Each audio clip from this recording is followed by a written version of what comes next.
Alright everybody, welcome back to Two Girls and One Comp. Today we're going to be talking about Tuska, the D&D that's going on, and the event in general, and some of the updates that have happened last week. So the good news about the D&D right now is it's week 1, and basically at the moment there's 4 different mini games. They both last 5 minutes each. There's one that revolves around dungeoneering, there's one that revolves around farming, there's one that revolves around prayer and fire making, and the final one is a hunting and construction one.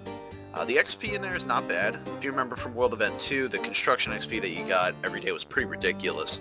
I wouldn't say that it's quite up to par with that. They have reworked it slightly in the sense that you don't get ridiculous amount of XP and have it hit as AFK as World Event 2 was. But it's still a solid chunk of XP. At the moment you get one new ability, which is Tuska's Wrath. Pretty solid. Basically, if you're fighting a Slayer monster regarding a boss Slayer monster, so no Calfight King, no QBD, but basically I've used it a couple times now, and you're looking to hit basically a solid critical hit of anywhere from 10 to your cap of 12k, and it has a 2-minute cooldown. Otherwise, it's basically just a basic 120% weapon damage attack, which is like a slice. Fortunately, it has 15 seconds cooldown if you do this, so it's really not as good, but it would make some Slayer tasks go a little quicker, perhaps if you're fighting like Ariates, Calgarian Demons, maybe even Glacors. So, not a bad ability. Not as good as like Devotion and Sacrifice from World Event 2, but regardless, it's definitely worth getting in my opinion. Definitely, and there are a lot of abilities that are on our bars these days that only go to like 100% weapon damage, and this one is going to 120%, so people could be optimizing their bar with this ability, you know, just to use it regularly. I've already seen a couple people put it on their bar as quote-unquote best DPS in game, and I'm curious to see how it plays out in the future.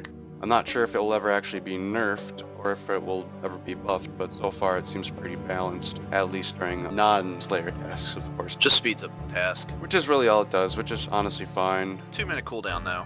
That is quite a price, really. But at least if you get them all on you and you use it, it's almost like attacking all the creatures and then going into detonate and then just blowing them up all around you once they're aggroed onto you. So you can keep that in mind. It probably won't be as difficult to do having to lure a large group to you, you know, just go to them, use whatever abilities you need to. And then obviously the other thing you can get is the War Priest, which if you have all the pieces, has a 7% chance of landing a critical hit. The other thing that's really not known yet is whether that critical chance is like, I don't want to say like it's guaranteed to hit your cap, but it just says an increased chance to land a critical hit by, 7%. So question is, will it cap it? Are you going to cap a critical hit? I'm thinking no, but we'll have to see. Also, it is week 1, so there can always be different D&Ds each week. Maybe they'll change it up. Maybe there'll be something new to do on Tuska. Right now, in my opinion, it seems pretty straightforward for an update, and more so not even just an update. For a world event that's been in the making for over 9 months, I was almost expecting more, so I'm thinking that there's going to be more to this whole world event than what the eye catches right now. Like you said before, yeah, cut and dry is how it kind of feels right now. It almost feels like they took kind of like a mini quest aspect of it where you just teleport around in the D&D itself to do those little tasks, and then you finish it off with tiny little cutscenes supposedly. And the rest of the time you're just kind of chilling around on the back of a beast, which is just kind of an odd area to be in. The graphics look really cool, don't get me wrong, but it's something that even if they said that was in the work for the last year, I don't think the actual programming and the mapping of sprites and whatever else they had to do was actually done over the course of a year. If it was not high priority, whatever has been done. The event I think is kind of cool. People enjoy it. I see people there all the time. They're trying to, some of them get their first set of War Priest. As a high-level player, though, I just want to, because I've been there, done that, I just want to get my Tuska's Wrath and get out. Like, there's literally no point. Yeah, I mean, the War Priest wouldn't be too bad. They did announce that there will be a way to get it after the world event. They didn't say whether it would be Monster Drop or minigame. The unique thing I found about this is maybe there's something new coming into the game after. There really is no, I want to say follower, but you know how, like, after World Event 1 and 2, they gave it to the God Wars Dungeon creatures. Really, the only follower of Tuska in the game right now are Ariates, and obviously little other NPCs and stuff, but I would say big monster, and it's Tuska. It's the Ariates. So they already have the mask. They have a lot on them right now, so maybe something new would come out of this, perhaps? A new monster, a new boss, perhaps? I think I could definitely see some sort of a new Slayer target, if anything. Nothing that's overly crazy to kill, supposedly. So maybe something as strong as, like, Orc. you know, it's like the Chaos Tunnels, just nothing overly crazy. It probably won't even drop a whole lot of stuff. Otherwise, it would just have to be some sort of medium level boss. So I'm assuming if and when it does drop, it'll only drop on Slayer tasks, and it'll be a very, very, very rare chance. So it doesn't matter what you're doing as long as you're doing a Slayer task. There's a chance of some of the War Priest dropping in the future. That's what I'm going to assume that they're going to do. The only other thing I could see is them actually leaving that little D&D in the game.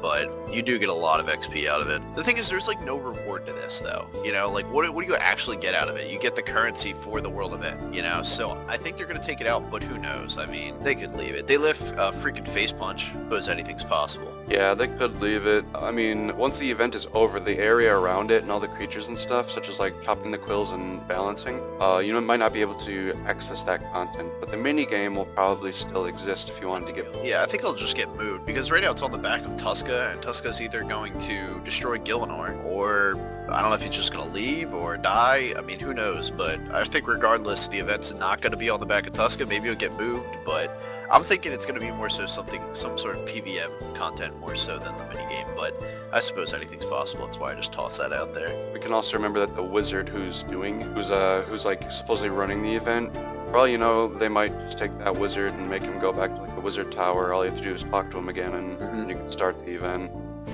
And they did nerf the event. The first 2 days, supposedly, I guess, Tuska was wrecking our shit. I don't even know why they had to nerf. I don't even know what were people worried. Like, oh no, Tuska's winning. Like, even if it won, like, what was Jagex gonna do? Be like, well, players didn't defeat Tuska, now we have to shut down all the servers. Like, we're packing up, we're selling the company. Like, yeah, really. like, were people really worried? Like, what's the worst that was gonna happen?